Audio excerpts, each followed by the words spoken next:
Soal nomor 11. Perbedaan penggunaan bahasa kedua teks tersebut adalah menggunakan kalau perbedaan penggunaan bahasa ini, kalau Bapak cenderung untuk lihat jawabannya dulu. Jawabannya di sini kalimat majemuk, kemudian kata kajian, istilah teknologi, kata-kata baku. Kata-kata baku itu berarti bahasa resmi ya. Kemudian istilah teknologi itu berarti ada hubungannya dengan teknologi, misalnya internet, kemudian Zoom meeting, seperti itu. Kemudian kata kajian, kata-kata yang mengkaji bidang tertentu. Jadi bedanya kata kajian itu pasangannya kata populer. Kata populer itu bahasa sehari-hari, kata kajian itu mengkaji bidang tertentu. Jadi istilah-istilah yang mengkaji bidang tertentu itu kata kajian. Contohnya metode itu kata kajian, kemudian cara itu adalah kata populer. Contoh mudahnya, kalau si Mbah itu ditanya cara membuat teh gimana Mbah, pasti bisa menjawab. Tapi kalau metode membuat teh itu tidak bisa menjawab karena tidak tahu ya. Itu berarti kata kajian, kata majemuk. Kalimat majemuk itu berarti subjek predikatnya lebih dari satu, kemudian kalimat tunggal itu berarti subjek predikatnya cuma satu. Nah, yang paling enak itu adalah teknologi, istilah teknologi. Di sini ada ya Maya, itu kan istilah teknologi. Kemudian riset itu istilah teknologi. Tapi di sini berarti di sini istilah pendidikan. Di sini radiologi laboratorium itu bukan istilah pendidikan. Berarti jawaban C salah. Walaupun jawaban teks pertama betul. Yang paling enak lagi yang mana? Oh, kata kalimat baku. Kalau kalimat baku tidak baku itu yang kita cari paling enak yang tidak baku. Di sini ada enggak yang tidak baku? Kita lihat. Kita baca di sini ada ambulan, kemudian medik atau medis. Medik itu kan tidak baku ya, medik. Kemudian poliklinik adalah kegiatan persewaan ini pembedahan. Kegiatan sebagainya, data mendukung didapatkan dari kegiatan pemakaian ambulan, kegiatan pemesanan makanan, kegiatan kepegawaian, kegiatan keuangan lainnya. Di sini radiologi tidak pakai y ya, radiologi karena ini masih bahasa Inggris, berarti tidak baku. Berarti jawabannya adalah ketemu ya, jawabannya adalah D. Soal nomor 12. Perbedaan pola penyajian kedua teks tersebut. Sama seperti soal nomor 11, kita konsentrasi pada ini, kausalitas, sebab akibat, kronologis, definisi. Kausalitas itu ya sebab akibat, berarti kalau jawaban A betul, jawaban B ya betul. Kronologis itu waktu, definisi itu mendefinisikan, itu berarti seperti istilah tadi, mendefinisikan gitu ya.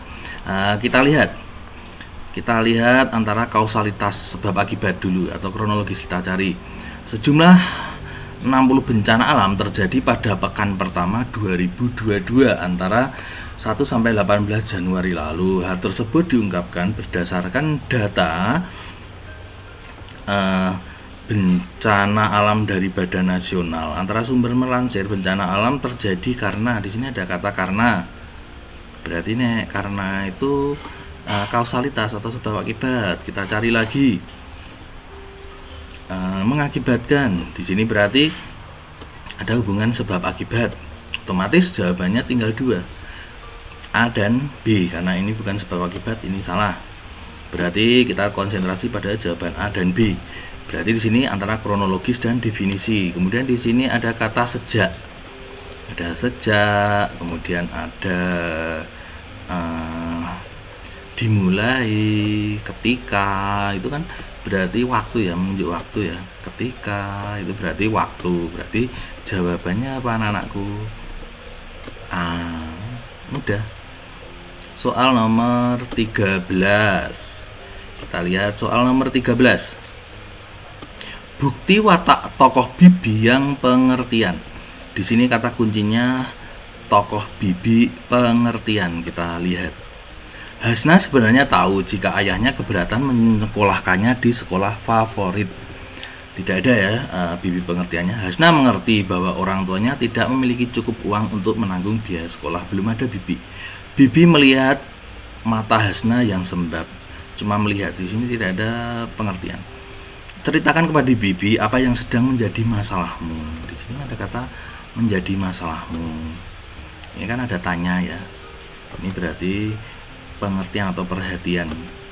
Kemudian aku baik-baik saja, tidak ada ya. Ceritakan kepada bibi. Di situ bukti bahwa ada unsur perhatian atau pengertian. Jadi jawabannya adalah 3, 4, dan 6. 4 dan 6 adalah D. Nomor 14, lanjut. Peristiwa yang terdapat pada kutipan cerpen tersebut. Peristiwa yang terdapat. Jadi untuk mencari peristiwa yang terdapat, kita harus membaca. Hati pilu, bingung tanpa arah, kerjaanku hanya luntang-lantung di rumah. Aku bingung harus ngapain, ingin usaha tapi tidak punya modal. Suatu pagi kuniatkan untuk bertemu teman-temanku, sekedar berbagi tentang masalahku ini. Saat berjalan menuju rumah temanku, di samping jalan sedikit ujung dari trotoar, aku melihat sebuah dompet berwarna hitam. Kuhampiri dompet itu, kubuka dan kulihat isi. Jadi itu bimbang, kemudian pergi melihat ini kata kunci. Ini mau ke rumah teman. Maaf ya. Nah, ini bertemu dengan teman-temanku. Terus mendapat itu, dalam pikiranku muncul suara agar aku menggunakan. Jadi dia ada pikiran ini, ingin menggunakan dompet. Kata kuncinya lagi ini, ingin menggunakan dompet. Tapi tidak, aku harus mengembalikan dompet itu pada pemiliknya. Jadi tidak jadi diambil. Aku harus mengembalikan, tidak jadi diambil. Intinya itu, kita lihat. Tokoh aku menemukan isi dompet berisi barang berharga dan sempat berpikiran ingin menggunakannya. Sampai di sini betul ya. Setelah bertemu dengan temannya, akhirnya tidak dikembalikan. Di situ harus dikembalikan. Berarti tidak dikembalikan membuat jawaban A salah. B. Tokoh aku yang kebingungan karena tidak punya motor menemukan dompet berisi barang berharga dan sempat berpikiran ingin menggunakannya, tetapi akhirnya dikembalikan kepada pemiliknya. Tapi di sini tidak punya motor, di sini tidak ada unsur motor ya, tidak ada. Ini lebih ke tidak punya modal, bukan tidak punya motor. Berarti jawaban B, tidak punya motor, salah, membuat jawaban salah. Kemudian jawaban C, tokoh aku kebingungan, betul ya, bingung tadi ya, tidak punya pekerjaan, betul, tidak punya modal, tidak ingin usaha, berarti tidak punya pekerjaan. Menemukan dompet berisi barang berharga, betul, tadi menemukan dompet. Tokoh aku berpikiran ingin menggunakannya tetapi akhirnya dikembalikan. Ini berarti bisa jadi karena ada di bacaan. Tokoh aku yang kebingungan karena menemukan KTP SIM A. Di situ memang ada KTP SIM A, beberapa surat-surat penting dalam tas hitam. Di situ tidak ada tas hitam tapi dompet berwarna hitam, berarti dalam tas hitam, membuat jawaban D salah. Jawabannya C. Kemudian soal nomor 15, ini lebih mudah, kita tarik ke bawah. Soal nomor 15, kita tarik ke atas. Alasan Andi menjadi jujur. Jadi alasan Andi menjadi jujur, ini kata kuncinya, alasan Andi menjadi jujur. Kita cari kenapa menjadi jujur. Akhirnya Andi bekerja pada Herman sebagai sopir pribadi. Tak jauh berbeda dengan Herman, Andi sekarang menjadi pria yang jujur.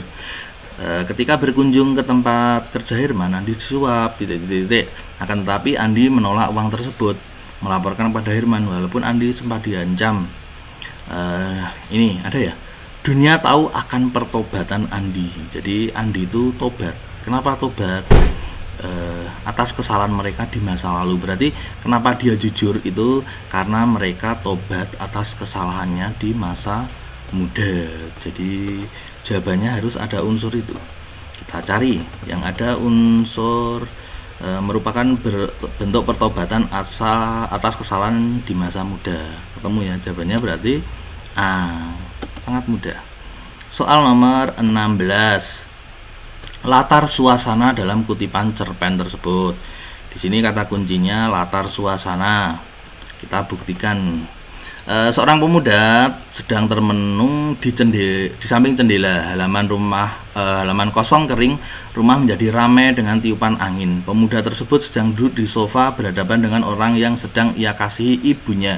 Sampai di sini belum ada, suasananya belum kelihatan. Ibu tersenyum pada pemuda berpakaian hitam-hitam tersebut. Sayang sekali sang pemuda tidak membalas senyuman manis tersebut.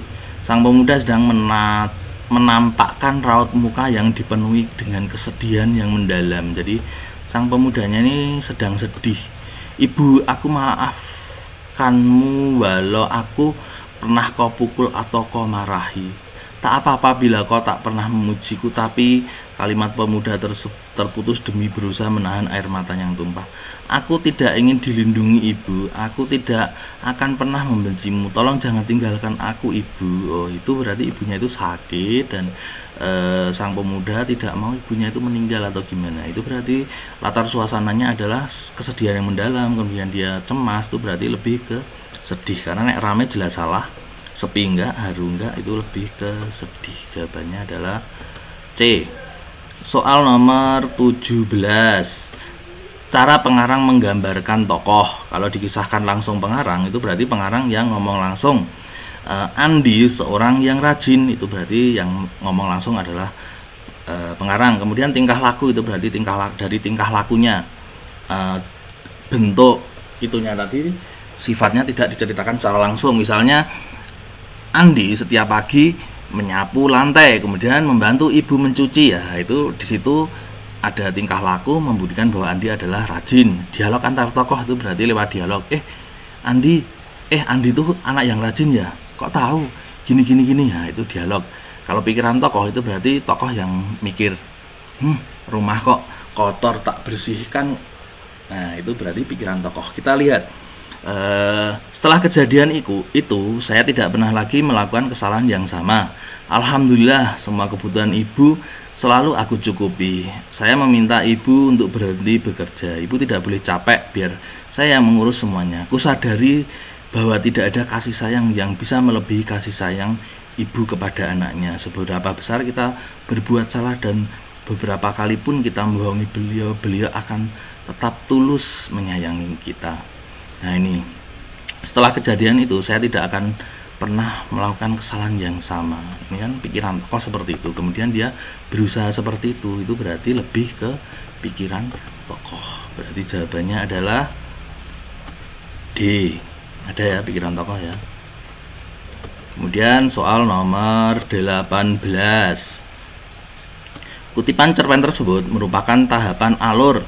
Nah, kalau ada tahapan alur itu kita konsentrasi pada kalimat pertama dan kedua. Kalau kalimat pertama dan kedua itu mengenalkan tokoh atau latar, itu berarti pengenalan. Kalau tidak ada, itu berarti klimaks atau penyelesaian. Untuk mencarinya berarti kita konsentrasi pada kalimat terakhir.